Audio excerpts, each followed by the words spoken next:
महान दुराचारी रहा हो और उसके दिमाग में आ गया कि भगवान के सिवा कोई हमारा कल्याण करने वाला नहीं, कोई हमारा साथी नहीं, कह रहे मैं उसे साधु बना दूंगा।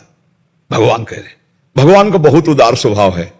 एक बार स्वामी अखंडानंद जी महाराज वृंदावन के बहुत बड़े महापुरुष थे, वो पूज्य भाई जी से, हनुमान प्रसाद पोद्दार जी से, तो एक बार कहा भाई जी आप अपने मन की कोई पसंद की बात बता दो, संत से मिलेंगे। तो भाई जी के आंखों में आंसू आ गए और एक चौपाई गाई, उमा राम स्वभाव जेहि जाना ताहि भजन तजी भावना। जिसने भगवान के स्वभाव को जान लिया, इतने करुणा में कि घोर अपराधी को भी महान ऋषि बना दे, घोर पापात्मा जीव को ब्रह्म ऋषि बना दे।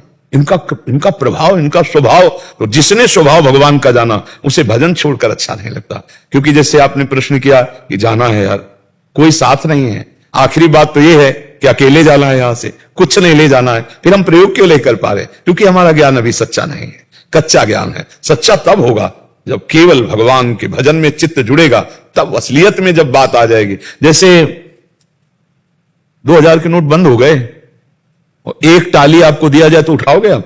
एक नोट नहीं उठाओगे। एक टाली पूरे नोट डाल दिए जाए तो आपको इतनी भी खुशी नहीं होगी। क्यों? असलियत में पता है कि अब ये नहीं चलेंगे, नकली हो गए, अब उस आपके लिए प्रयोग में नहीं आएंगे ना। तो असलियत में जब पता चल जाएगा कि ब्रह्म सत्यम और जगन मिथ्या, तो ऐसे मिथ्या वो आप नहीं छूओगे जैसे नकली नोट नहीं उठाओगे। पर अभी हमको सच्चा ज्ञान नहीं है, कहते जरूर है मिथ्या है, ले पर हमको स्वाद मिथ्या में आ रहा है, इसलिए वो ज्ञान हमारा प्रयोग में नहीं आ रहा है। तो इसलिए नाम जप करें और संत समागम करें और भगवान की कृपा का भरोसा रखें। हमसे तो गलती हो सकती है, हमसे गलती हो सकती है, पक्की हो सकती है, क्योंकि इतना फिसलन का मार्ग, कहीं भी फिसल सकते हैं। लेकिन जैसे छोटा बच्चा अगर खेल रहा हो तो उसकी जो मां है, वो बच्चा ना देख पा रहा हो कि मां देख रही कि नहीं, लेकिन मां की दृष्टि बनी रहती है। वो कहीं ना कहीं किसी खिड़की से, झरोखे से, दरवाजे से थोड़ी थोड़ी देर में खेल रहा है कि नहीं खेल रहा, वो अपने बच्चे पर दृष्टि। अच्छा, मां तो एक सीमित दृष्टि वाली है, सीमित शरीर वाली है, सीमित बल वाली है, लेकिन भगवान असीम बल वाले हैं। और वो क्या करें?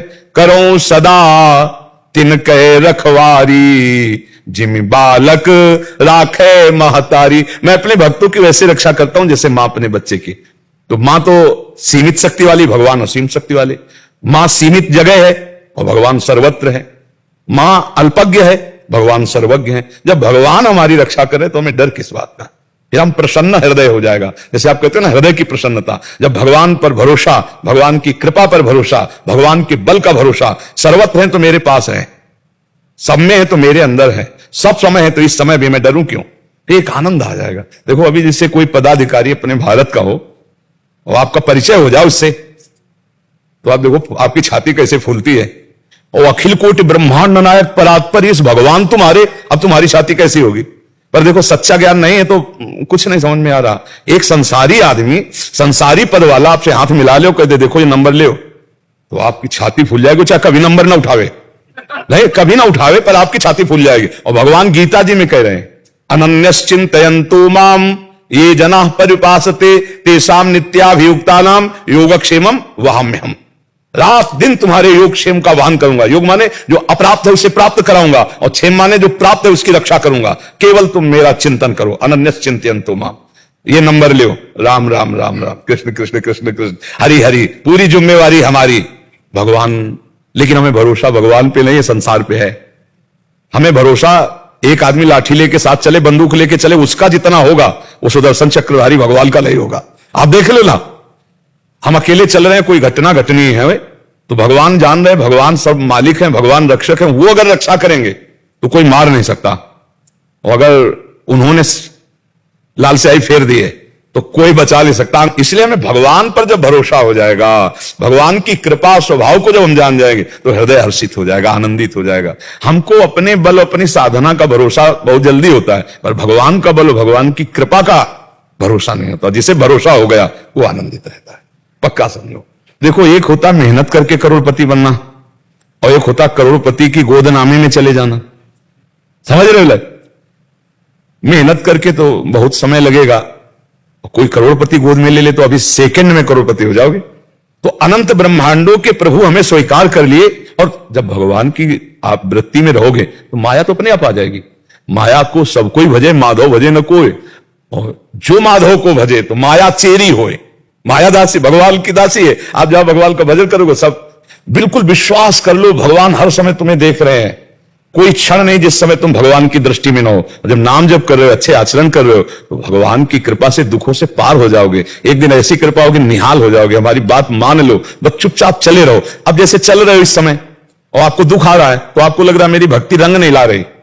भक्ति का क्या फल जब दुख आ रहा है? भैया ये पीछे की फसल है, भक्ति नई फसल है, अभी शुरू किया है। अब ये जब रंग लाएगी तो आपको सच्ची कहते हैं, लोग परलोक सब माला माल हो जाओगे। बात मान लो, नाम जप करो, भगवान का आश्रय ले लो, भगवान की लीला कथा पढ़ो, भगवान की लीला कथा सुनो, संतों का संग करो, संतों की भागवतिक भाव से सेवा करो, मंगल पक्का मंगल हो जाएगा।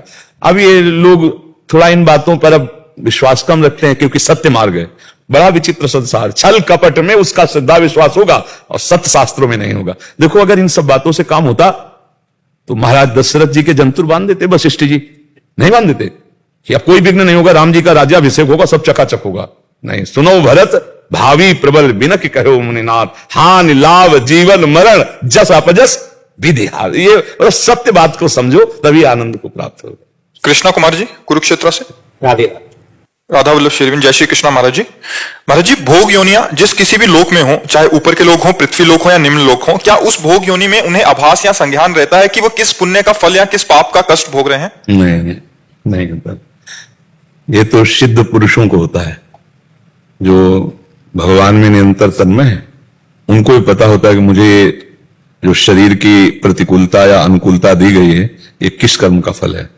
जिनको त्रिकालज्ञता प्राप्त हो गई है, सर्वज्ञता प्राप्त हो गई। नहीं तो माया का कार्य पर्दे से में ढक देना, हर बात को पर्दे में ढक देना। जैसे इसी जन्म का आप देखो, मां के गर्भ में 9 महीना अपने लोग रहे, पर कुछ भी याद नहीं है। मतलब 100 में 1% भी याद नहीं है।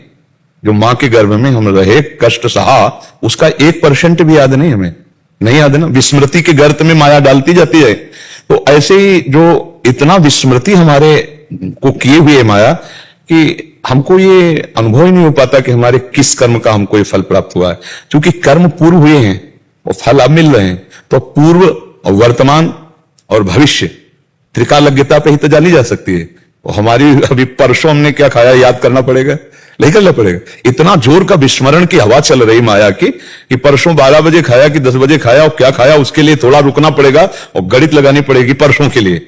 लेकिन अगले शनिवार को आपने क्या खाया, अब इसके लिए बहुत जांच पड़ताल करनी पड़ेगी। पत्नी से, घर और परिवार से पूरा निर्णय निकालना पड़ेगा कि कहीं होटल में, कहीं घर में, कहां क्या कैसा। इतना फिर पूर्व जन्म में हमारे क्या कर्म हुए और इस जन्म में मुझे उसका सुख मिल रहा है, दुख। ये तो किसी भी को नहीं, ना मनुष्य को, ना पशु को, ना पक्षी को, किसी को भी नहीं। ये तो त्रिकालज्ञता, जो पूर्व, वर्तमान और भविष्य तीनों को जानते हैं ना, जो भूत भविष्य वर्तमान, उनको ये ज्ञान होता है। वो त्रिकालज्ञ जो ब्रह्म प्राप्त, भगवत प्राप्त महापुरुष है, उनको होता है। अच्छा, मेरे बस प्रश्न यही था कि भोग योनि वाले में ही क्या